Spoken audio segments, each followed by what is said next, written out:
अब्दुल का और उसके परिवार का दिल बहुत बड़ा है। बंगाल सरकार में अगर थोड़ी सी भी शर्म बची है तो हमें उम्मीद है कि माफिक साहब के नाम पर, अब्दुल के पिताजी के नाम पर बंगाल सरकार एक सरकारी स्कूल बनाएगी। हम इन चारों मांगों के लिए सरकार को 10 दिन का समय दे रहे हैं। 10 दिन में अगर भाजपा के गुंडे गिरफ्तार नहीं हुए और हमारी बाकी मांगे नहीं मानी गई तो हम बांकुड़ा डिस्ट्रिक्ट के जिला दफ्तर का, जिला कार्यालय का घेराव करेंगे और तब तक पीछे नहीं हटेंगे जब तक सारी मांगे मान नहीं जाती। अब्दुल ने कॉम्पनसेशन लेने से मना किया है, लेकिन सीजेपी ने निर्णय लिया है कि हम अब्दुल और उसके परिवार के लिए फंड रेजिंग करेंगे और जितना भी फंड रेज होगा वो सारा का सारा पैसा सीधे अब्दुल के परिवार को दिया जाए। एक बार फिर से भाजपा के गुंडे, चाहे वो राजस्थान की बात हो चाहे बंगाल की बात हो, ये लोग अपनी गुंडागर्दी से बाज नहीं आने वाले। हम लोग शिक्षा की बात कर रहे हैं, ये लोग हिंसा और नफरत की राजनीति कर रहे हैं। लेकिन इनको हम ये बता देना चाहते हैं कि अब तुम्हारा ये गुंडागर्दी, ये हिंसा नहीं चलने वाली। अब इस देश में शिक्षा की बात होगी, इस देश में मुद्दे की बात होगी और हम किसी से डरने वाले नहीं। अब्दुल इसके बाद फिर से स्कूल ठीक करो कैंपेन को लीड करें और इस बार ना सिर्फ बांकुड़ा डिस्ट्रिक्ट बल्कि पूरे बंगाल में अब्दुल और उसकी टीम घूमेगी और स्कूल ठीक कराने के लिए सरकार से बात करें। কনফিডেন্সটা বেশ লো দেখছি।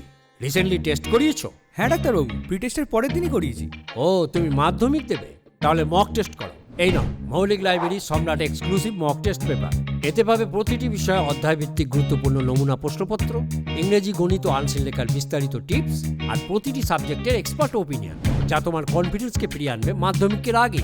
সম্রাট এক্সক্লুসিভ মাধ্যমিক mock test paper, exam confidence booster. आप लोग इस समय जिस गांव में हैं वहां अंदर आने का रास्ता आप लोगों ने देखा होगा। किस तरह यहाँ पे ना कोई सड़क है ना कोई सिस्टम है, पूरी सड़क पे कीचड़ हुआ है। इस गांव काड़ीशुंडा से बांकुड़ा डिस्ट्रिक्ट में जो ये गांव पड़ता है, वहां से एक लड़का अब्दुल 18 जुलाई को जंतर मंतर के लिए निकला था, इस उम्मीद में कि आज देश में पहली बार शिक्षा की बात हो रही है। अब्दुल जंतर मंतर पर जब तक धर्मेंद्र प्रधान का इस्तीफा नहीं हुआ तब तक मौजूद रहा, लेकिन वापस आने के बाद यहां का जो भाजपा का एमएलए है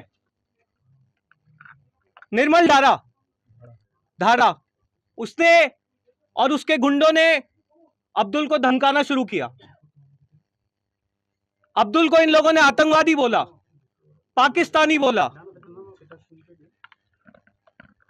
जब हमारी स्कूल ठीक करो कैंपेन की शुरुआत हुई तो अब्दुल ने कहा कि वो शिक्षा सुधार के हमारे इस मुहिम में साथ रहेगा और वो सिर्फ इस गांव के हेडमास्टर से काशीनाथ डे, जो खुद भाजपा का एजेंट है, उनसे परमिशन मांगने गया था कि आप परमिशन दे दीजिए, मैं स्कूल देखना चाहता हूं, मैं स्कूल ऑडिट करना चाहता हूं और किस तरह से हमारे गांव का सरकारी स्कूल ठीक हो सके इस बारे में बात करना चाहता हूं। लेकिन इस घटना के बाद काशीनाथ ने भाजपा के गुंडों को इन्फॉर्म किया और जैसे अब्दुल घर पहुंचा, भाजपा के गुंडों ने सबसे पहले तो घर की लाइट काटी और उसके बाद पूरे परिवार पर हमला किया। अब्दुल के आप ये निशान देख सकते हैं। आप सोचिए कि जिसके गले में सरिये के निशान है वो गुंडे क्या सोच कर आए थे। बीच बचाव करने जब पिताजी आए तो उनको भी मारा। इसके बाद भी, इस घटना के बाद भी इंडस पुलिस थाने की पुलिस को कोई फर्क नहीं पड़ा। बिना प्रोटेक्शन के ये परिवार अस्पताल जाता है। अस्पताल में भी भाजपा के 200-300 गुंडे इंतजार कर रहे थे। वहां पे फिर से अब्दुल को और उसके पिताजी को इन्होंने मारा। बंदूक लेकर आए थे, चाकू मारने की भी कोशिश की, लेकिन इस समय पूरे टाइम पुलिस गायब थी। अब्दुल का परिवार जब पुलिस थाने कंप्लेंट लिखाने गया तो भाजपा के गुंडों ने उसको अंदर नहीं घुसने दिया। अब्दुल क्या चाहता था? अब्दुल चाहता था कि इस देश में शिक्षा की बात हो। बंगाल के स्कूल, पिछले कुछ सालों में बंगाल में 8,000 सरकारी स्कूल बंद हुए हैं। बांकुड़ा जिले में 200 स्कूल्स बंद हुए हैं।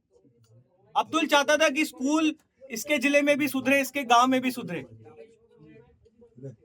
अब्दुल ने बताया कि जब वो यहां से जा रहा था जंतर मंतर के लिए तो उसके पिताजी ने ये कहा कि तुम देश के लिए लड़ने जा रहे हो, तुम जाओ। अब्दुल के पिताजी सच्चे देशभक्त थे।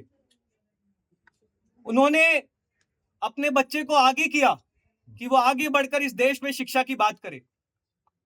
उसको भाजपाई पाकिस्तानी बोलते हैं, आतंकवादी बोलते हैं। असली आतंकवादी भाजपा की वो गुंडे हैं जिन्होंने अब्दुल को और उसके परिवार के साथ इस तरह की मारपीट की, इस तरह की गुंडागर्दी की। भाजपा जिसमें इतना दम नहीं है कि 2 मिनट शिक्षा के मुद्दे पर बात कर सके, जो स्कूल सुधारने के मुद्दे पर काम कर सके, उसको सिर्फ एक चीज आती है, गुंडागर्दी करना, मारपीट करना, हिंसा करना, आतंकवादी बोलना, पाकिस्तानी बोलना। हमने बहुत डिटेल में अब्दुल से, इनकी जो मम्मी है उनसे बात की अभी, और दीपके ने भी अभी अब्दुल से वीडियो कॉल के माध्यम से बात की। आज से अब्दुल हमारी जिम्मेदारी है, पूरे देश की जिम्मेदारी है, ना सिर्फ सीजेपी की बल्कि पूरे देश की जिम्मेदारी है। और इस देश में हर वो व्यक्ति जो शिक्षा सुधारने के लिए लड़ रहा है, हम लोग उनके साथ खड़े हैं, उनके पीछे खड़े हैं।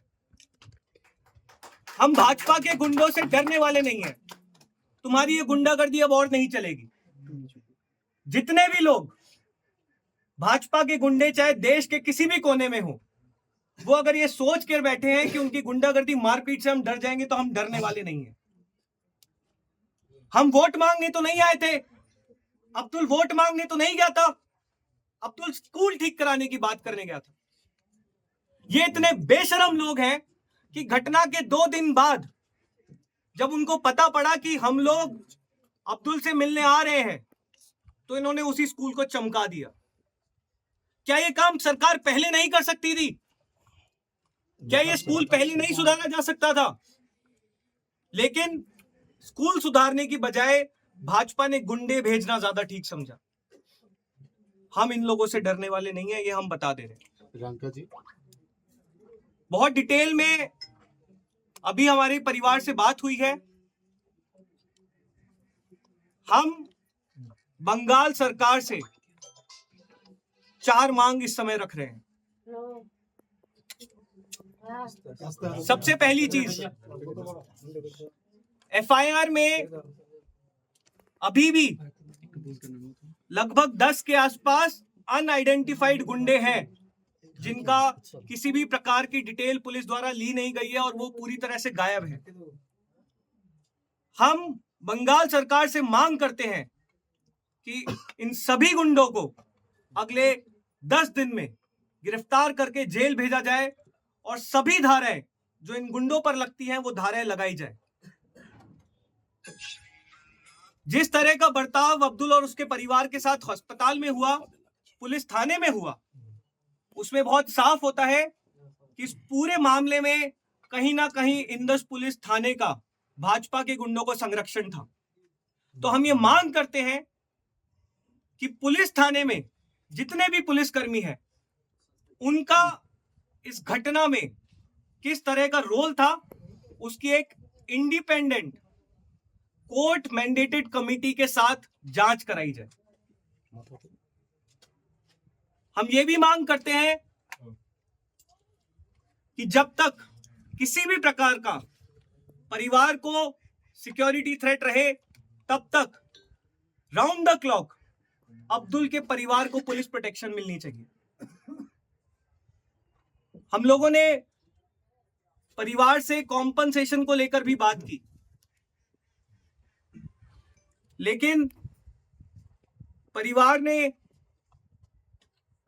कॉम्पनसेशन लेने से मना किया है। और उनकी क्या मांग है, मैं चाहता हूं कि अब्दुल खुद आप लोगों को बताए कि कॉम्पनसेशन की जगह अब्दुल और उसका परिवार क्या चाहता है। बताओ।